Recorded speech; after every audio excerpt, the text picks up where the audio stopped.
인생은 만남의 연속입니다. 누구를 만났냐에 따라서 인생이 행복해지기도 하고 불행해지기도 하는 거죠. 인생의 성공과 실패는 만남에 좌우되는 것입니다. 비가 내리고 바람이 세차게 부는 저녁에 일본 어느 신학교 기숙사에 복면을 쓴 한 강도가 침입했습니다. 사람들이 자고 있는 것을 확인하고 자기가 쓸만한 물건이 뭐가 있는지 뒤지기 시작한 것입니다. 부스럭 소리가 나니까 한 학생이 잠에서 깨어난 거예요. 그리고 도둑이 들어서 자신들의 물건을 훔치고 있는 것을 보게 되었습니다. 그녀는요, 조금의 망설임도 없이 자신이 가지고 있던 성경을 그의 가방 안에 몰래 넣어 주었습니다. 후에 훗날 이 강도는 여학생이 넣어준 성경책을 읽고 주님을 만나게 됩니다. 회개하고 주님을 만나게 된 거예요. 그리고 그는요, 회심할 뿐만 아니라 나중에 신학을 공부하여 일본의 한 목사가 되었습니다. 나중에는 현숙하고 신앙심이 돈독한 아름다운 여인을 만나 결혼을 했습니다. 하루는 목사님의 아내 사모님이 목사님의 서재를 정리하면서 옛 자신의 성경책을 발견하게 된 것입니다. 자신이 강도에게 넣어줬던 그 성경책을 발견한 거예요. 깜짝 놀란 나머지 그날 밤에 조심스럽게 목사님께 물었습니다. 당신 이 성경책 어디서 났습니까? 그러자 목사님이 자신의 과거를 쭉 이야기를 해주는 거예요. 나는 이 성경책 때문에 변화를 받은 사람이 되었고 지금의 목사까지 되었습니다. 그때 이 사모님이 다시 말합니다. 바로 제가 이 성경책의 주인이었습니다. 당신의 가방에 성경책을 넣은 사람이 바로 저예요 라고 말한 거죠. 복면의 강도와 여자 신학교 학생, 이렇게 남편과 아내로 만나고 목사와 사모로 만나게 될 줄 누가 알았겠습니까? 우리 인생의 만남은 참으로 중요한 것입니다. 누구를 만나냐에 따라서 달라질 수가 있다라는 거죠. 오늘 우리가 읽은 본문도 만남의 중요성에 대해서 강조하고 있는 말씀입니다. 오늘은 본문에 보니까 두 사람의 만남이 나오지요. 바로 예수님과 한 여인의 만남입니다. 이 여인에 대해서 성경은 자세히 기록하고 있지는 않아요. 그의 이름조차 나오고 있지 않습니다. 우리는 그저 성경이 이 여인이 어떤 상태에 어떤 상황 속에 있었는지 몇 가지 단어를 통해 유추할 수 있을 뿐이지요. 먼저 성경은 그녀에 대해 뭐라고 말하고 있습니까? 그녀는 과부였다라고 말하고 있습니다. 우리 12절 상반절 같이 한번 읽어보도록 하겠습니다. 성문에 가까이 이르실 때에 사람들이 한 죽은 자를 메고 나오니 이는 한 어머니의 독자요 그의 어머니는 과부라. 아멘. 당시 유대 사회에서 과부가 되었다라는 것은요, 남편의 부재는 홀로 남게 되었다라는 것은 더 이상 생계를 책임져야 할 사람이 없는 상태가 되었음을 이야기하는 것입니다. 비참한 생활고로 시달렸음을 우리는 엿볼 수가 있지요. 지금 시대야 여인 스스로도 가정을 이끌 수 있고 독립할 수 있는 시대지만 당시 1세기의 때는 여자가 생계를 꾸려나가는 것은 극히 어려운 시대였습니다. 만약 그 땅에 기근이라도 가뭄이라도 생기게 되면 먹을 것이 없어 죽음을 기다려야 하는 고통의 연속이지요. 열왕기상 17장에 사르밧에 사는 과부가 있었어요. 그녀가 어떻게 엘리야에게 고백합니까? 계속해서 기근이 오게 되니까 이제 통에 남은 한 가루를 가지고 떡을 만들어서 자신과 아들이 먹고 죽으려고 했다라는 것 우리가 잘 알고 있지요. 그러니까 당시에 과부라는 남편이 죽어 과부가 되었다라는 것은요, 도저히 살 소망이 없다라는 것을 이야기하는 것입니다. 그녀는 의지할 대상이 없어요. 일상의 소소한 이야기를 나눌 세상이 없습니다. 시편 80편 5절 말씀을 같이 한번 읽어보도록 하겠습니다. 주께서 그들에게 눈물의 양식을 먹이시며 많은 눈물을 마시게 하셨나이다. 아멘. 눈물이 양식이 됐다라는 비유적 표현이죠. 과부는 매일 남들이 모르게 고난과 슬픔의 눈물을 삼켜야만 했습니다. 때로는 자신의 처해진 상황이 막막해서 울었고, 때로는 너무나 아픈 자신을 돌봐줄 사람이 없어서 울었고, 또 여인의 몸으로 가정을 돌봐야 함이 힘들고 괴롭고 답답해서 그녀는 날마다 울어야 했던 것입니다. 이것이 바로 이 여인의 생활의 상황이었음을 우리는 알 수가 있습니다. 계속해서 성경은요, 그녀가 어떤 상태였는지 우리에게 이야기합니다. 바로 독자라는 단어를 통해 우리가 알 수가 있지요. 다시 한번 12절 상반절 읽어보도록 하겠습니다. 성문에 가까이 이르실 때에 사람들이 한 죽은 자를 메고 나오니 이는 한 어머니의 독자요. 아멘. 지금 이 여인의 상태가 어떤 상태였습니까? 남편이 이미 죽었어요. 물론 정확히 언제 죽었는지는 모르겠지만 남편 없이 아들 하나를 키우고 지금까지 살아왔음을 우리는 알 수가 있습니다. 그녀에게 있어서 이 아들은 삶의 전부였다라는 것입니다. 애비 없는 자식이란 손가락질 받을까봐 없는 형편에도 기죽이지 않으려고 열심히 부단히 자녀를 키웠을 것입니다. 그런데 이 여인에게 유일한 즐거움이었던, 유일한 소망이었던 이 아이가 어떻게 되었습니까? 시름시름 앓다가 금세 죽었던 것입니다. 사랑하는 성도 여러분, 죽음은요 어느 날 갑자기 찾아옵니다. 슬픔과 비통은 어느 날 갑자기 찾아오는 것입니다. 사고로 죽었는지 질병으로 죽었는지 이유는 정확히 알 수 없지만 어머니로부터 사랑을 받았던 그 아들이 그 어머니보다 먼저 죽은 것이죠. 만약 내 아이가, 내 자녀가, 내 가족이 싸늘한 시신으로 내 앞에 나타난다면 여러분 어떨 것 같습니까? 상상조차 하기 싫은 끔찍한 일이지요. 하나밖에 없는 아들이 세상을 떠났으니 하늘이 무너지고 땅이 꺼지는 상태에 이 여인은 놓여 있었던 것입니다. 이 여인의 마음은요 검게 타들어갔다라는 것입니다. 창세기 37장 35절에 보면 야곱은 그의 아들 요셉이 형들에게 이제 형들의 거짓으로 인해서 애굽에 팔려가는데 형들이 아버지에게 뭐라고 말하냐면 짐승에게 찢겨 죽었다라는 이야기를 듣습니다. 그러자 그가 뭐라고 고백합니까? 이렇게 말하죠. 함께 읽겠습니다. 내가 슬퍼하며 스올로 내려가 아들에게로 가리라. 아멘. 요셉의 죽음이 너무 충격적이어서 야곱 자신도 살 소망이 없다, 죽고 싶다라고 표현하고 있는 것입니다.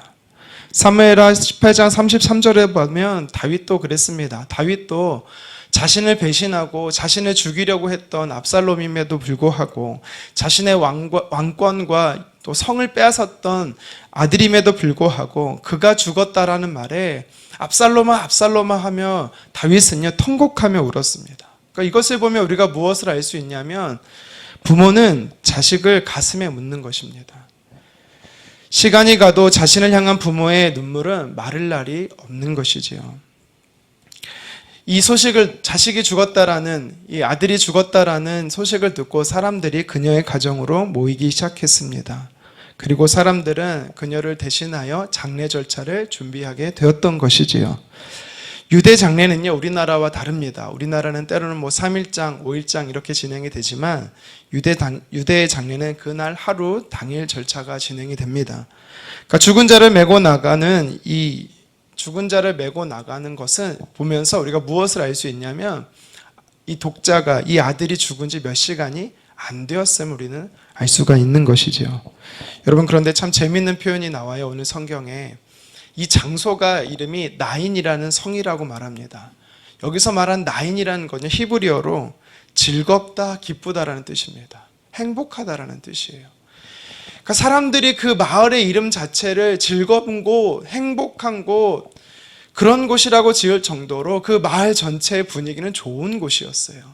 그럼에도 이 여인은 유독 다른 사람들에 비교했을 때 행복하지가 않은 거예요. 즐겁지가 않은 것입니다. 모든 사람들에게는 가정이 온전했지만 그녀의 가정은요 온전치가 못했어요. 남편이 없었습니다. 울타리인 남편이 없었어요. 소망이었던 자녀가 없었어요. 그녀는요 이제 매일매일의 삶이 더 이상 살아도 사는 것 같지 않은 지옥과 같은 삶을 그녀는 살아야 했던 것입니다. 그런데 오늘 모든 소망을 잃고 절망을 따라 장례 행렬 앞에 뭔가 변화가 나타나기 시작합니다. 무엇입니까? 우리 11절 말씀 같이 한번 읽겠습니다.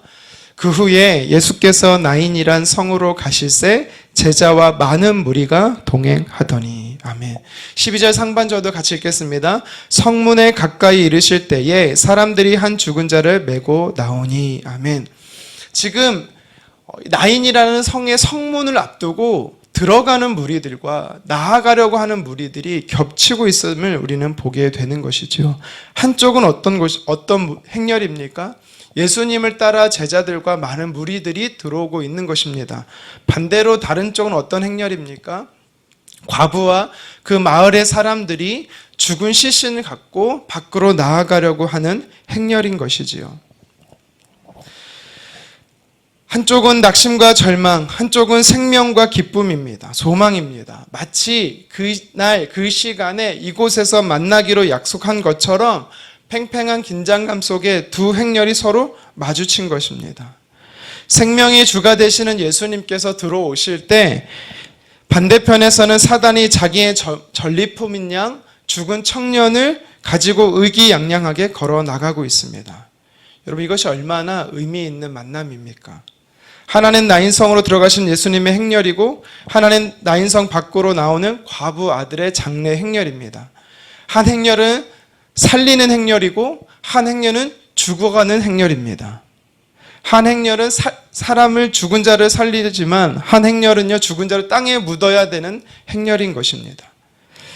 예수님이 함께하는 행렬에는 소망과 생명의 빛이 가득 차 있지만 예수님이 없는 행렬에는 죽음과 슬픔과 절망이 가득한 행렬임을 볼 수가 있는 것이지요.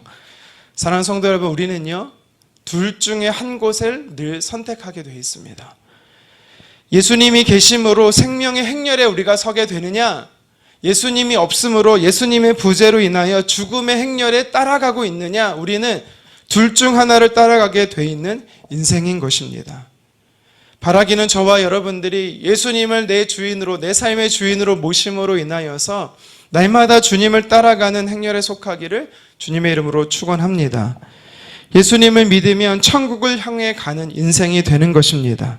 예수님을 믿으면 늘 주님이 우리와 함께 하시기 때문에 말 그대로 나인이란 이름의 기쁨과 즐거움과 감사가 우리의 삶에 넘치게 되는 것입니다.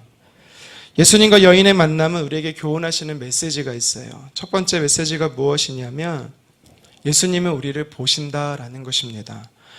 예수님께서 오늘 말씀에 보니까 그 과부를 보셨어요. 우리 13절 상반절 말씀을 같이 한번 읽어보도록 하겠습니다. 주께서 과부를 보시고. 아멘. 예수님은 죽은 행렬 속에 아들을 잃고 넋이 나간 사람처럼 울고 있는 한 여인을 보셨습니다. 이 과부는요 유대 풍습에 따라서 제일 앞서서 가슴을 치며 통곡하며 때로는 발을 동동 구르며 망연자실한 모습으로 그 행렬 앞에 터벅터벅 걸어 나오고 있었던 것입니다. 예수님은 그런 과부를 보신 거예요.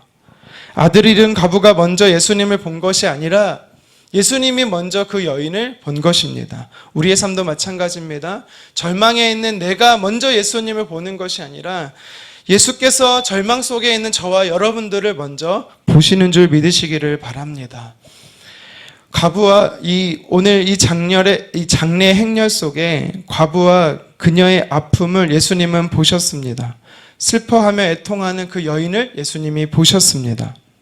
예수님은 이렇게 다른 사람들이 보지 못하는 것을 보시는 분이에요. 오늘도 주님은 보십니다. 누구를 보십니까? 세상에 살지만 달리 의지할 사람 없는 연약한 자를 보고 계십니다. 가슴이 찢어지는 슬픔을 안고 살아가는 우리들을 보십니다. 버림받은 자를 보시고 고통 속에 눈물 흘리는 자를 보시고 인생의 무거운 짐을 힘겹게 살아내는 자들을 보고 계십니다. 그렇기 때문에 저와 여러분들에게 이 세상에 의지할 만한 대상이 없다고 해서 또 우리의 삶이 외롭고 고독하고 힘들다고 해서 우리는 낙심하지 않을 이유가 반드시 있는 것입니다. 왜요? 바로 그 예수님이 저와 여러분들의 삶을 지켜보고 계시기 때문입니다. 연민의 마음을 가지고 자비와 긍휼의 마음을 가지고 저와 여러분들을 보고 계세요. 계속해서 오늘 13절의 성경은요, 예수님께서 우리를 보실 뿐만 아니라 불쌍히 여기신다라고 말씀합니다. 우리 13절 상반절 다시 한번 읽어보도록 하겠습니다. 주께서 과부를 보시고 불쌍히 여기사. 아멘. 여기서 불쌍히 여긴다라는 이 말의 원어는요, 창자가 뒤틀린다라는 정도로 아픔을 느낀다라는 것입니다. 우리나라 말에 좋은 말로 표현되진 않지만 환장하겠네, 이런 표현을 쓰지요. 그게 바로 창자가 튀어나온다, 뒤틀린다라는 뜻입니다. 그러니까 그 정도로 아파하는 마음을 가지고 가슴앓이를 하며 예수님께서는요, 그 여인의 마음을 헤아리신다라는 것이 오늘 성경에 불쌍히 여기신다라는 단어입니다. 나인성 과부의 아들이 죽어 장례 행렬이 지나가고 있을 때 예수님께서는요, 그 여인을 보셨어요. 단순히 보신 것이 아니라 외아들을 잃어버린 슬픔을 마치 예수님의 아픔인 것 마냥 예수님은 헤아려 주고 계신 겁니다. 그래서 여기서 예수님은 그녀와 동일시하는 것을 우리는 볼 수가 있습니다. 주님은 우리의 아픔을 동일시하는 분이세요. 이것이 바로 주님의 마음입니다.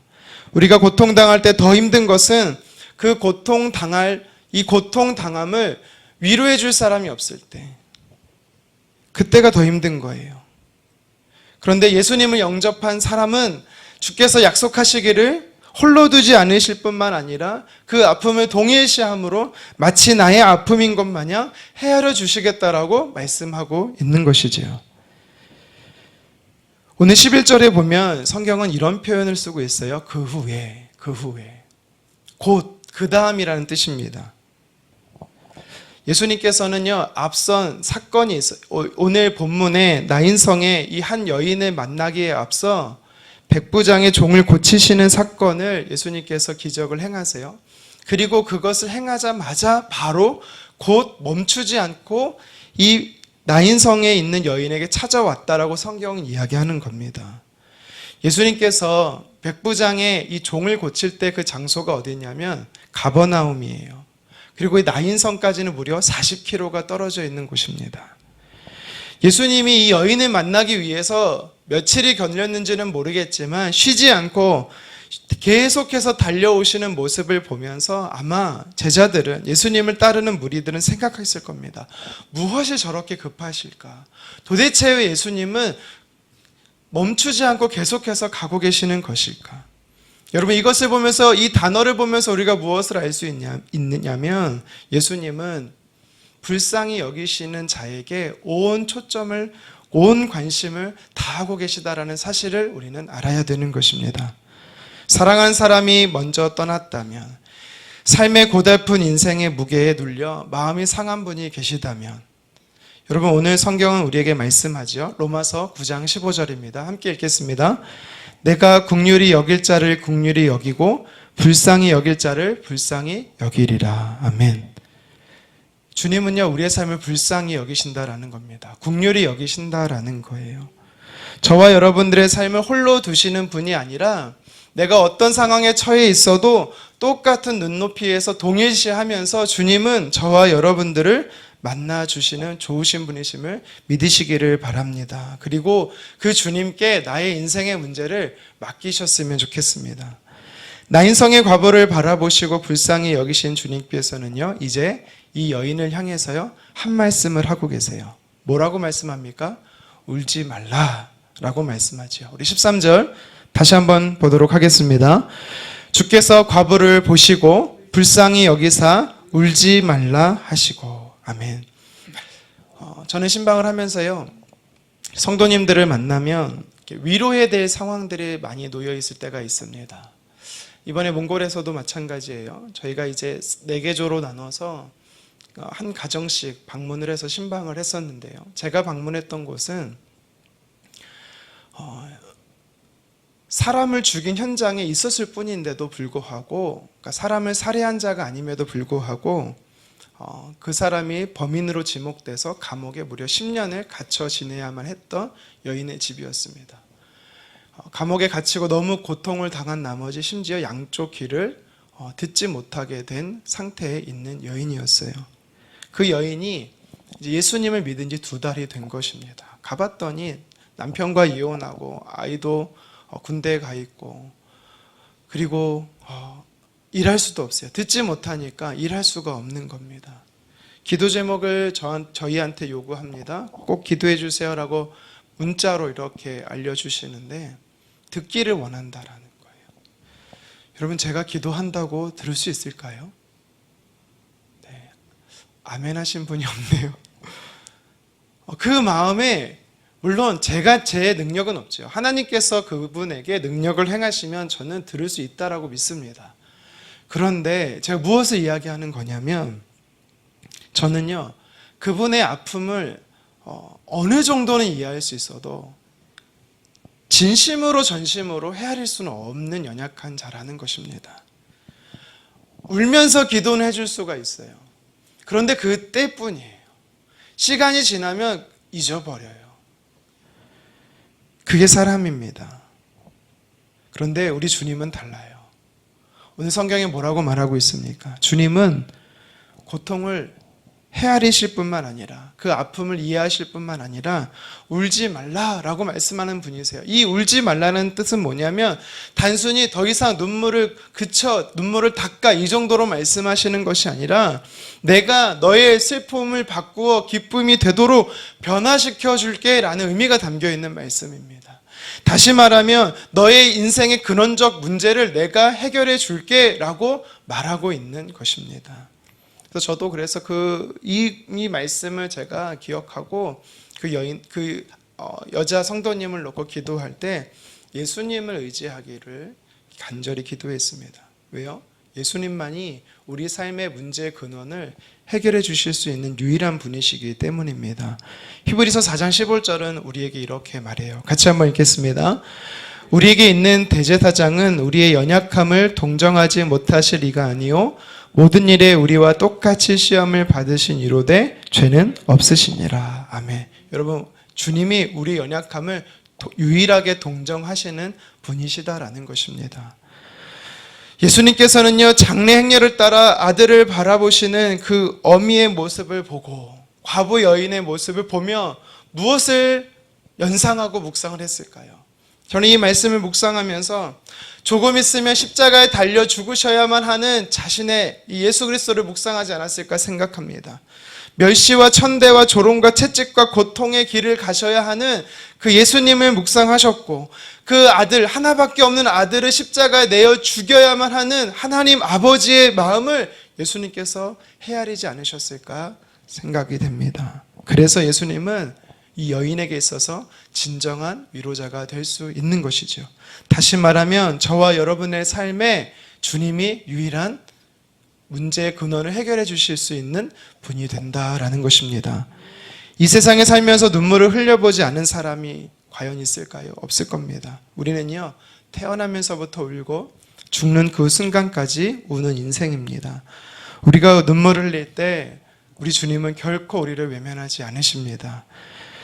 주님은 우리의 눈물을 보신대요. 우리 시편 56편 8절인데요. 같이 한번 읽어보도록 하겠습니다. 나의 눈물을 주의 병에 담으소서 이것이 주의 책에 기록되지 아니하였나이까. 아멘.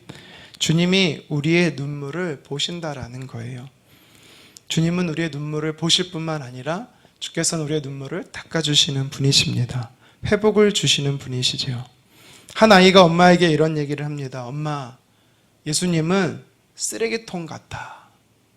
이상하죠? 엄마, 예수님은 쓰레기통 같아.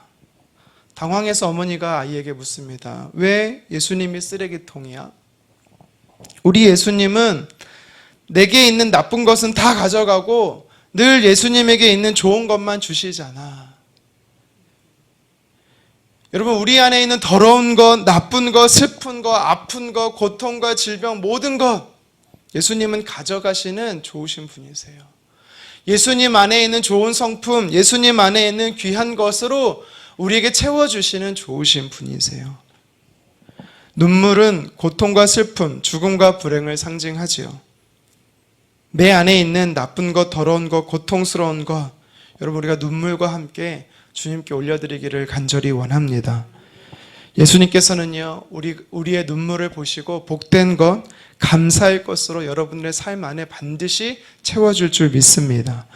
그래서 우리는 문제들을 더 이상 붙드는 인생이 아니라 내게 찾아오셔서 나를 바라보시고 나를 불쌍히 여겨주시고 내 인생의 근원적 문제를 해결하시는 그 주님을 붙드시는 인생 되기를 간절히 원합니다. 예수님께서 구체적으로 이 여인에게 어떻게 문제를 해결해 주십니까? 우리 14절 말씀인데요. 같이 한번 읽어보도록 하겠습니다. 가까이 가서 그 관에 손을 대시니 맨 자들이 서는지라. 예수께서 이르시되 청년아 내가 내게 말하노니 일어나 하시매. 아멘. 예수님이 장례행렬을 멈추셨어요. 주검이 된 과부의 아들에게 그리고 일어나라 살아나라 외치셨어요. 구약의 레위기에 보면은 유대인들의 성결법이 나옵니다. 죽음은요 당시 저주의 상징이기 때문에 주검을 만져서도 안 되고 가까이 해서도 안 되는 것이 율법입니다. 그런데 예수님은요 가까이 가시고 멈추게 했습니다. 왜일까요? 예수님께서 이 여인의 문제를 해결하시기 위해서였습니다. 관의 손을 대심으로 죽음의 행렬을 멈추시게 하신 예수님께서 외치시는 거죠. 청년아 일어나라. 내가 내게 말하노니 일어나라 라고 말씀하신 겁니다. 죽은 사람을 향해서 일어나라. 다시 말해 살아나라라는 표현이죠. 인류 역사상 위대한 사람 중에라도 예수님처럼 죽은 자를 향해서 일어나라 외친 자는 아무도 없습니다. 왜요? 생명의 근원이 오직 예수님께만 있기 때문입니다. 15절입니다. 함께 읽겠습니다. 죽었던 자가 일어나 앉고 말도 하거늘 예수께서 그를 어머니에게 주시니. 아멘. 예수님의 말씀이 선포되니까 어떤 일이 일어납니까? 그 말씀대로 그 죽었던 자가 일어나는 겁니다. 심장이 다시 뛰기 시작하는 거예요. 내 기능이 시작되기, 내 활동이 재개되기 시작한 겁니다. 말하기 시작했고 예수님과 대화하며 어머니 품에 안기기까지 하였던 것입니다. 오늘 이 예수님의 선포로 예수님의 근원적 문제가 예수님께서 이 여인의 근원적 문제를 해결하자 그녀의 삶 안에 기적이 일어나게 된 것입니다. 여러분에게 있어 예수님은 누구십니까? 나에게 있어 우리에게 있어서 예수님은 어떤 분이십니까? 예수님은 길이요 진리요 생명이 되십니다. 예수님 안에 영원히 사는 영생이 있다라고 말씀하죠. 우리 요한일서 5장 11절 12절 함께 읽겠습니다. 또 증거는 이것이니 하나님이 우리에게 영생을 주신 것과 이 생명이 그의 아들 안에 있는 그것이니라. 아들이 있는 자에게는 생명이 있고 하나님의 아들이 없는 자에게는 생명이 없느니라. 아멘. 뭐라고 말씀합니까? 예수님이 생명이래요. 그래서 하나님의 아들이 되신 예수님이 내 안에 있으면 그에게는 생명이 주어진다라는 것입니다. 그래서 그 사람은 예수님을 소유한 사람은 바로 생명의 행렬을 따라가는 인생이 되는 것입니다. 하지만 반대로 예수님을 소유하지 않은 인생은 죽음의 행렬을 따라 살아가는 인생이 될 수밖에 없다라고 성경은 이야기하는 것이에요. 예수님을 만나면 울음이 변하여 웃음이 됩니다. 예수님을 만나면 통곡이 변하여 감사가 되고 절망이 변하여 희망이 되는 것입니다. 예수님을 만나면 이 여인과 같이 변하는 삶의 변화가 그의 삶의 시작이 되는 것입니다. 인생관이 달라지는 거예요. 미래가 달라지고 소망이 그의 삶에 생기게 되는 것입니다. 본문의 과부는요, 그녀가 할 수 있는 거라고는 아무것도 없었습니다. 그저 우는 것밖에 없었어요. 그런데 주님이 먼저 그녀를 찾아오셨어요. 주변 사람들이 말릴 정도로 왜 이렇게 서두르냐 할 정도로 주님은 멈추지 않고 쉬지도 않고 그녀를 그 시간 안에 만나야 되기 때문에 가셨어요. 먼저 보셨고 그리고 그녀를 향하여서 동일시하는 긍휼의 마음을 품어주셨습니다. 그리고 죽음의 행렬을 멈추시고 그녀의 삶의 근원적 문제를 주께서 해결해 주십니다. 여러분, 이것이 우리에게 동일하게 이 여인에게 겪은 예수님의 은혜가 저와 여러분의 삶에도 가득하기를 간절히 원합니다. 나를 철저히 무너지게 하고 살 소망이 없기는 만드는 상황 속에서 주님을 붙잡고 일어나는 저와 여러분 되었으면 좋겠습니다. 말씀을 정리합니다. 혹시 지금 우리 중에 이 여인과 같이 눈물을 흘리시는 분이 계시다면 오늘 말씀을 마음에 새기기를 간절히 원합니다. 예수님, 우리 삶에 찾아오세요. 우리 삶에 찾아오시는 예수님은 우리를 바라보십니다.